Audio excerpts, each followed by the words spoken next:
suivi par le Rowing Club Lausanne qui a une longueur de bateau d'avance sur l'équipe Nord.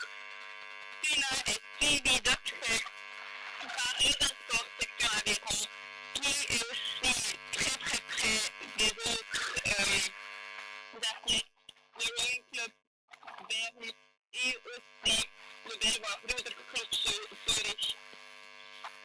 Derrière eux, de plusieurs longueurs de bateaux, encore le Circus Pentra et le club d'aviron Vevey. On est à plus de 1500 mètres, il n'y a que peu qui restent de la course. Allez voir la course. Ende der Reportage.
Hallo?